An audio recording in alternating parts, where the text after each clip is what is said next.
Hey, happy Tuesday, everybody. And you know what that means. It's time for Building Wins Live. Hey, I'm your host, Randy Chafee, and I'm happy to be here again with another outstanding set of guests today. Today, we're going to have Todd Miller and Seth Heckaman of Isaiah Industries. So hold on, we'll be right back.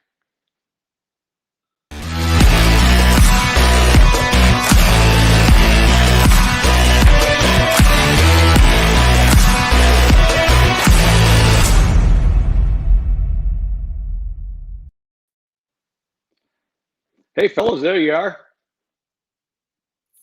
Howdy. Hey, good morning, Randy. Todd, Seth, good morning, my friends. Or I guess it's good noon and 3 seconds, I guess. So there you go. Well, thank you for being on today. Greatly appreciate you coming on Building Wins Live. I couldn't think of any two better guys to have on to discuss the industry. And as I think you're aware, we've discussed, this show's all about the industry. This has been a great industry for me for 4+ decades. Don't count Todd. Anyways, that's a long time. And, so it's an industry that I've lived in, love and enjoy, and love to chat with people and try to bring some good information to the folks in the industry. So thank you for joining, number one. And so before we get started, a little conversation, whoever wants to go first. By the way, Todd is and correct me if I'm wrong, one of the owners and president of Isaiah Industries. Is that a correct title for you? That is correct.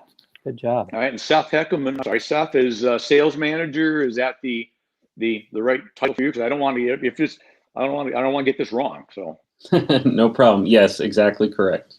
All right. So maybe Todd or Seth, whoever wants to go first. I would love for the folks to get a little idea, a couple minutes, whatever you need. Who is Todd Miller? Who is Seth Heckaman? And then we'll kind of roll into Isaiah and classic metals and what you guys do and so forth. So I don't know who wants to go first. Todd, you're the senior, so you probably get firsties. There you go. Let the old folks go first. I understand it. Well, yeah, I've got limited time, right? So, hey, thanks so much for letting us be on here today, Randy. This is great, and I always admire and appreciate all that you're doing out there for our industry. It's certainly a great industry. It's you say tell us a little bit about your company and about yourself, and the weird thing is, because my entire career has been here, it's hard to separate the two. So that's a tough thing. But so Isaiah Industries was actually founded by my father back in 1980.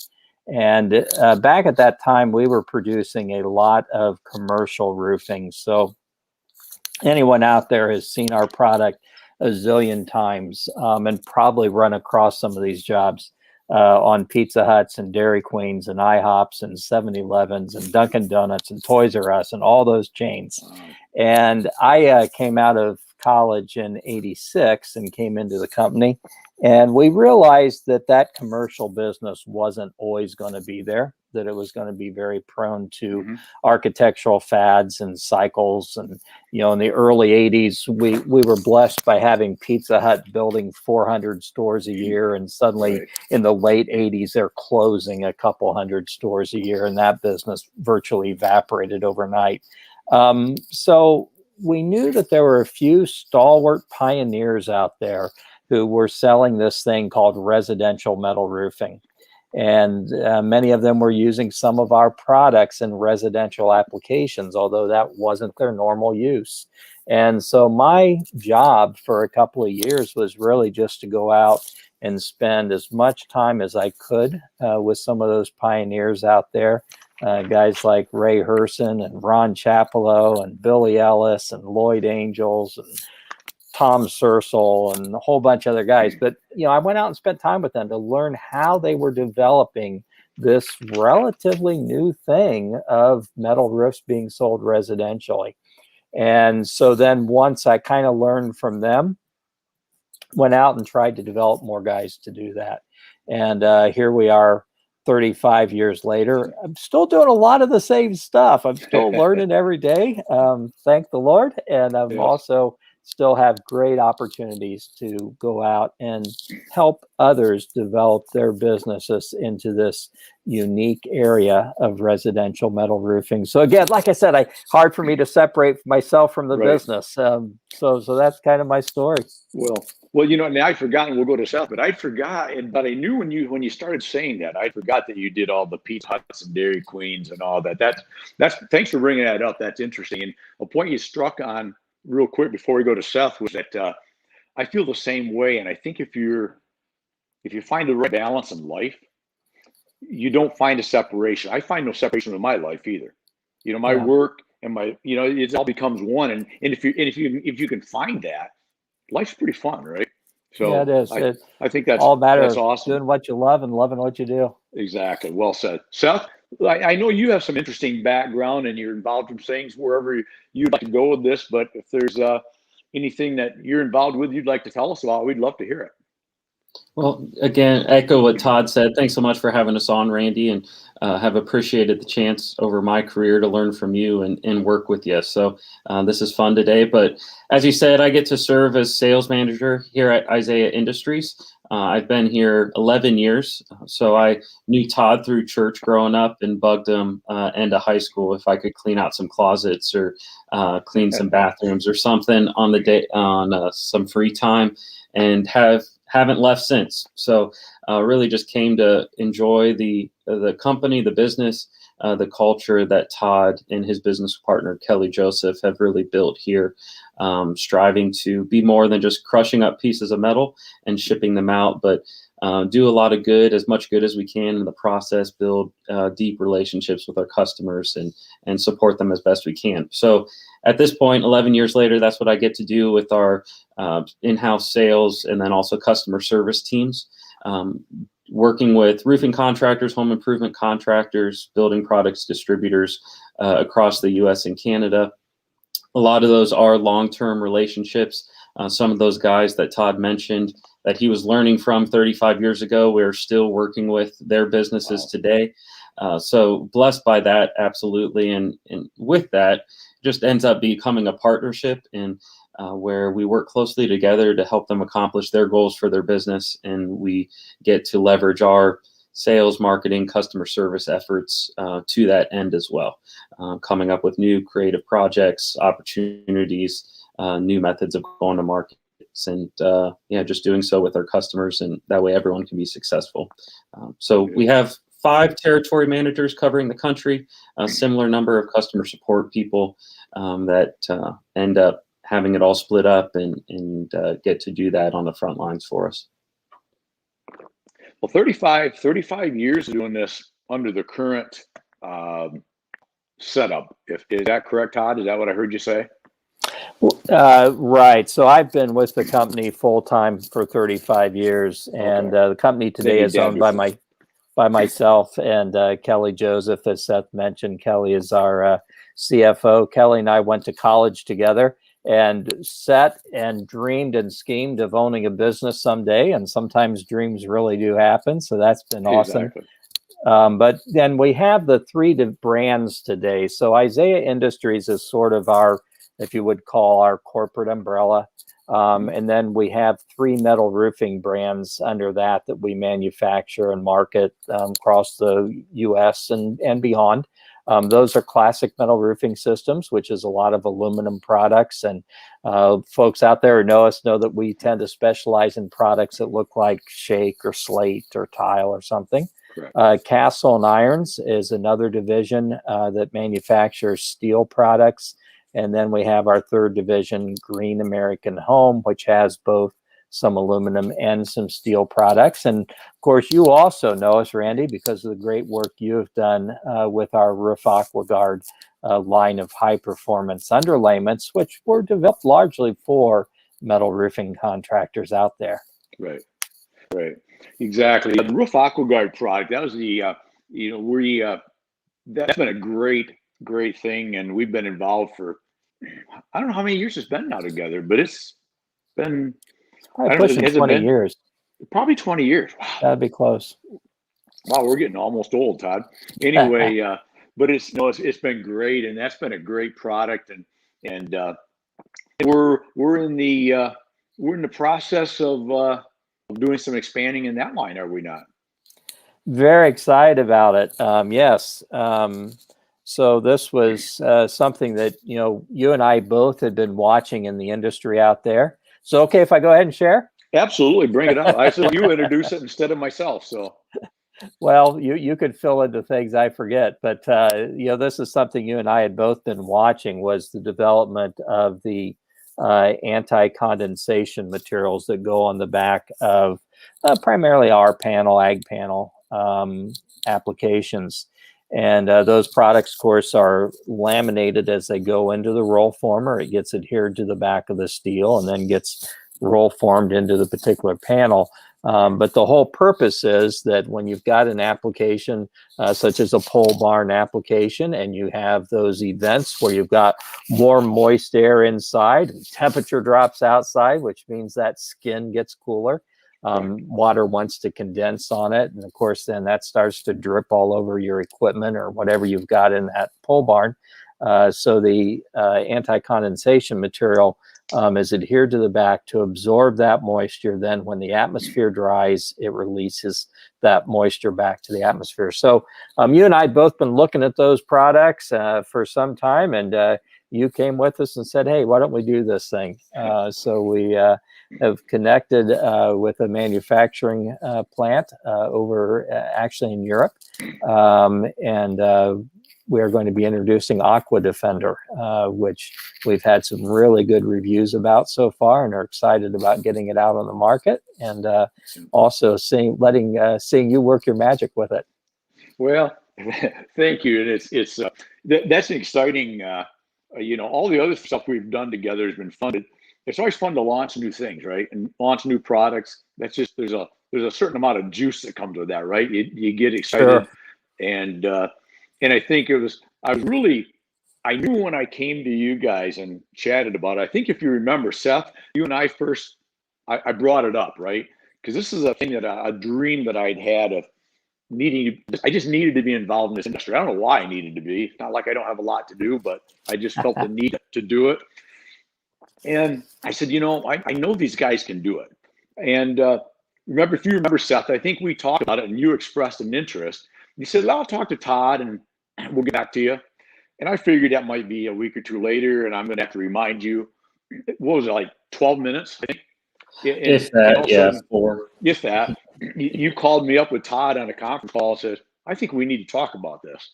So, 3 great minds, right? And I think I know we'll do well with it, because we're going to hit the triad, as I look at it. There's always quality, service, price. I don't ever use quality of service, or I try not to, because quality and service come before price, right? But I think we're going to hit all those. We're going to be competitive, but we're also going to bring a very, very good product with excellent service that people that have ever dealt with Isaiah Industries is accustomed to. So that's going to launch us into the next several years of fun together. So, I'm excited about that. So, I am too, and our entire team is, and I got to give kudos to them. We got a great customer support and sales team here that is always committed to customers, and just like you talked about, they love that excitement of something new they can go out and start promoting and talking to people about. Exactly. So let's go to 2020 for a minute. I mean, I know we kind of don't want to go to 2020 sometimes, right? But you can always learn from the past, right? Absolutely. And the biggest thing, and I want to hear what but the biggest thing I came out of 2020 was to become an adapter, right? To learn to adapt, and not even to become an adapter as much as accepting that you need to adapt, sometimes quick and fast, and it's okay to adapt, right? And I know you guys did a lot of adapting in 2020. You did some really good things for society, I should say, if you will. And I think it's worth you give yourself some kudos, and we're going to allow you to do that by tell me what you guys did in the March, April, May, whenever that was, when things were really heating up with the whole COVID world, as you're still trying to run a business, right? And luckily in our world, we were considered essential, which I hate that word, because I think mom and pop trying to run their little local store is pretty essential, right, to their own family and life. Absolutely. But with that said, using the terminology that was given to us, you were still very busy, and it was a very, very busy 2020 for all of us, right? I mean, excellent year business wise. Talk about that, maybe, guys, and what you found time to do, which Sure. I think you need some applause for this. So please take it. Well, I think like all of us, as we started hearing about this idea that, gee whiz, businesses are going to have to close down. I mean, we're all like, what does this mean? And, I've always been the guy, I talk to our team a lot about, the old Wayne Gretzky saying, you got to play where the puck is going, not where the puck Right. is. And I'm always, trying to push to be out there ahead of the industry. But suddenly here we all were in March and hearing words we'd never heard before, coming from government entities and all this type of stuff. And we're all saying, I don't know where this puck is going. Right. And so I think one of the things that was interesting as a company in 2020, we found ourselves playing a lot just in the moment, just what was going on at that moment, because it was hard to pick out where things were headed. But by the same token, I think as we're going into 2021, we're saying, gee whiz, a lot of those things that we started in the moment having to grasp toward are actually where the future is going to be. So it's interesting. But yeah, one of the things that we did, so this came from my business partner, Kelly Joseph. His mom, Sherry Joseph, lives in a retirement center up in Napoleon, Ohio. And she had commented to her that a lot of the residents there were getting involved hand sewing masks for the huge mask effort across our country.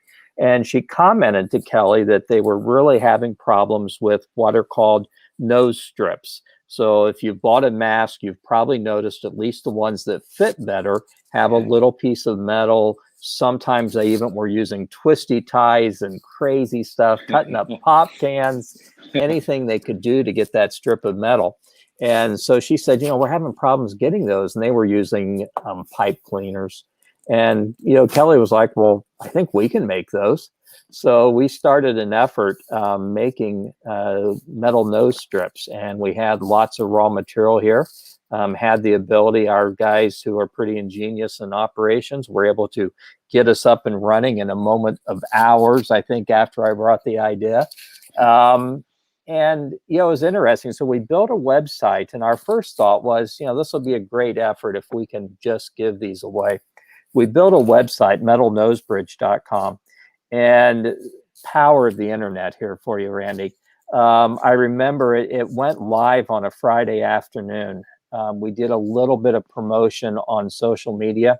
Saturday morning, we were getting 2 to 3 requests an hour, or excuse me, a minute, 2 to 3 requests a minute. Wow. And I'm sitting at home watching this happen. I'm thinking, we can't keep up.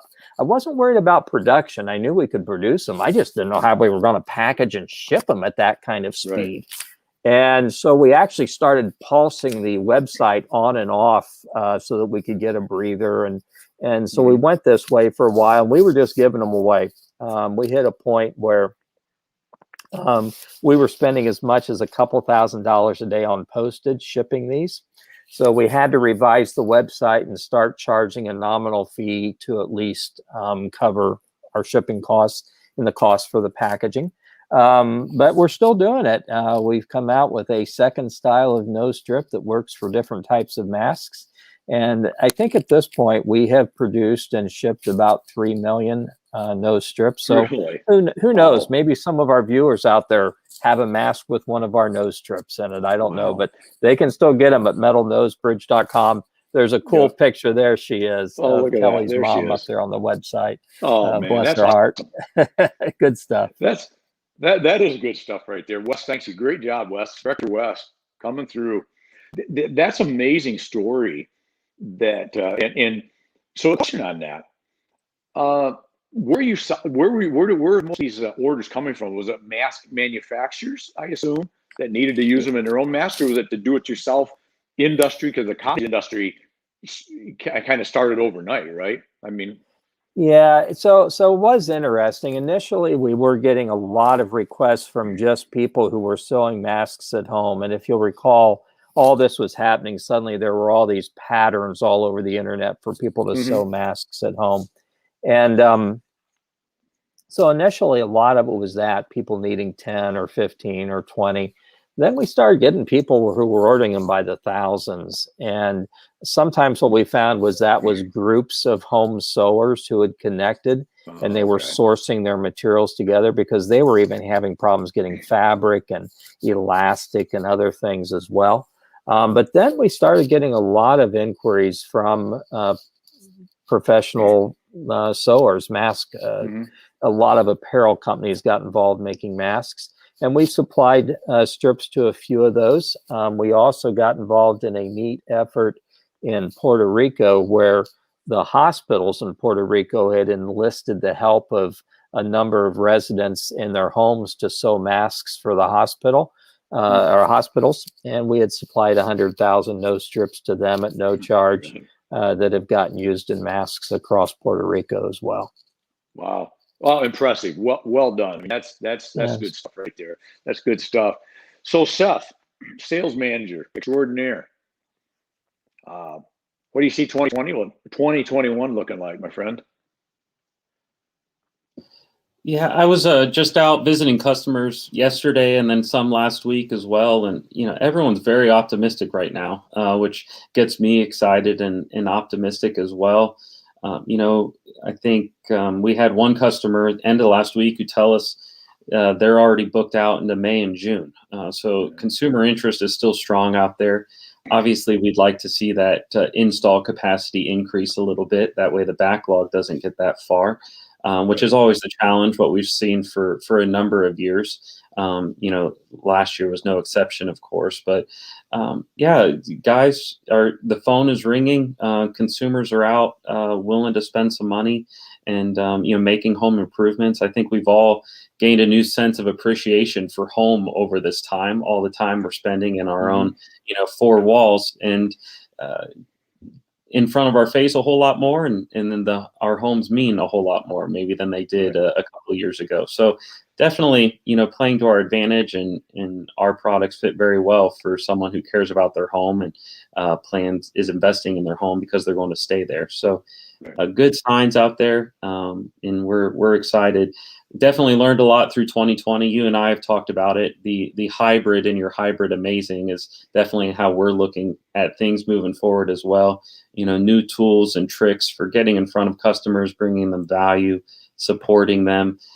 Never thought we'd use Zoom as much as we did, but it's not going to replace visits. Still anxious to get into restaurants and spend time with customers face to face, but it's also good learning these new tactics for just deepening those relationships and having conversations more frequently about how we can be serving them better. Well said. And I think you hit on something really important there.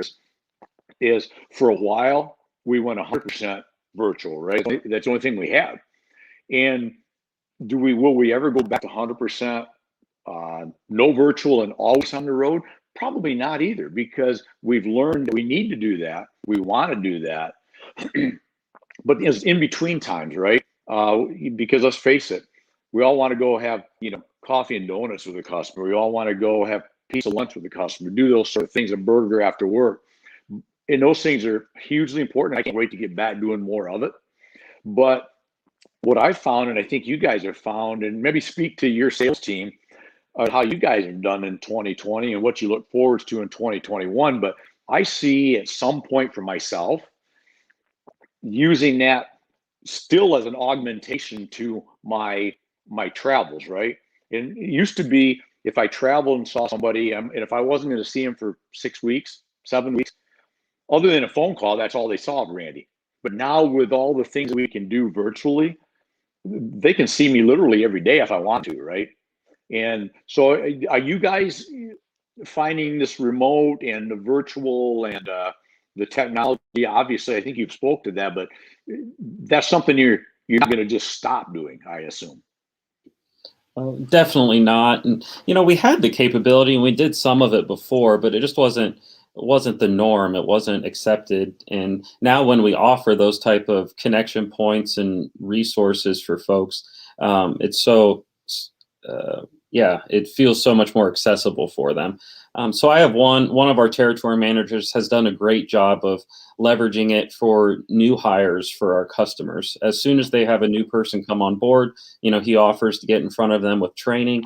Before we would, have to wait, 3 months maybe to give that training, because everyone just expected to do it when we were traveling through the area in person. Right. Our territories are large, only having 5 guys. We're covering 10, 11 states. So, it could right. be that long before we were there, but now it happens in a matter of days. And then this whole idea of speaking face to face, even while remote, and seeing expressions and, just the lengths exactly. It goes to build rapport and relationship. It's been a game changer. So I've had it too, where now after the first of the year, especially getting out and seeing some people as different areas have opened up, people I haven't met before, it feels like I've met them and known them for a long time, even though this is the first time we're finally getting together. Oh, it is. And I think you're 100% right there. Is when they get to see you and you get to see them, when you walk in the door, they know it's Seth, right? As opposed, you don't almost have to go in and say, "Hey, I'm Seth with Isaiah," right? Because they already know who you are. Because and the picture paints 1,000 words. I don't know. Video paints 10,000, 100. I don't know what the number is. But so let's, as we wind down, because I think you guys agreed that maybe we could do a little added win segment, a recorded segment, once we get done with the live today. But so I want to talk about a couple things later. So folks, make sure you catch our added win later. We're going to talk about the importance of quality steel. And we're going to talk about what's going on with pricing in the steel industry, right? So we'll do that in our added wins. But to keep some continuity to something you just mentioned, Seth, is training, right? I know you guys, I've been to your place. I've been there and sat through some of your trainings before. You guys do a great job with the in-house deck and helping train installers. That's still a pretty big issue, right? You hit that a minute ago, but probably the biggest issue we face again in 2021, and correct me if I'm wrong, it's not going to be a sales issue.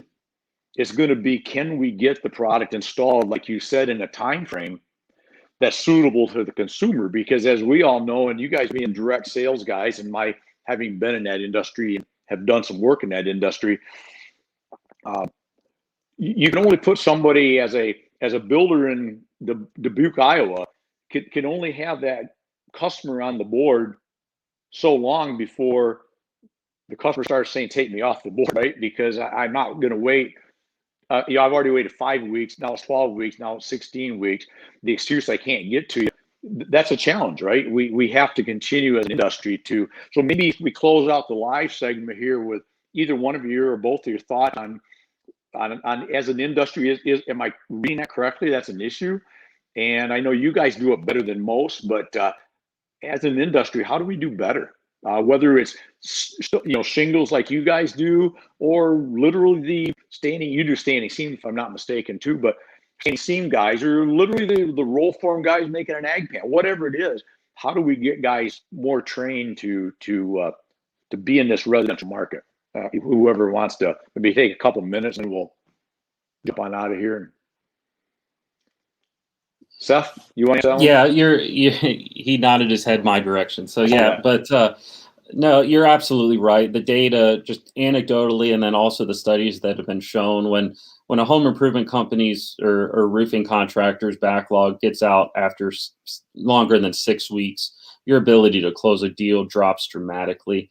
Especially when you're building so much urgency and emotion in the in-home sales process, getting people really excited, helping them understand that they had issues they didn't quite grasp before, and then all of a sudden, and these really important issues, we'll be back to fix them 4 months from now.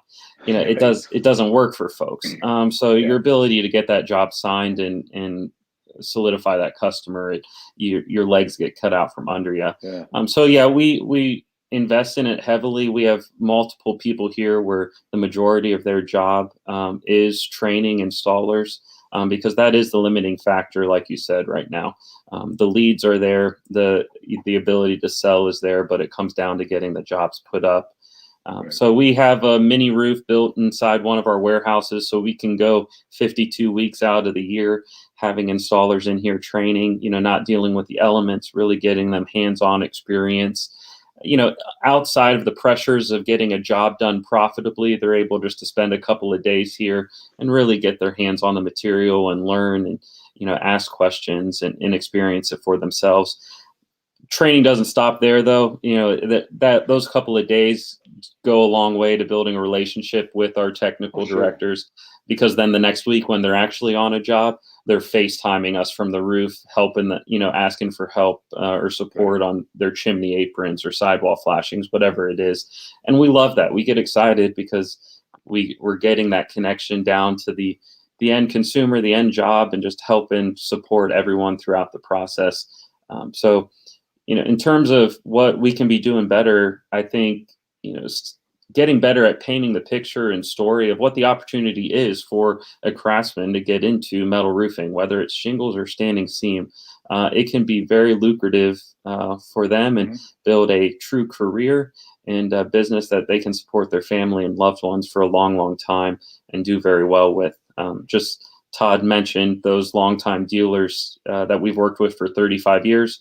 We have longtime installers that have been doing it for just as long and travel the country installing our products because their skills are in such demand and they've done very well for themselves. So there's significant opportunity, and there's folks like us and others who are ready to support and train from ground up to help folks capitalize on it.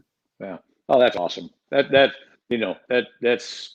well said. Well said. I think you're right on. So Todd, any last comments, or else we'll get you guys out of here, at least for the live portion. Well, again, thank you. Seconds.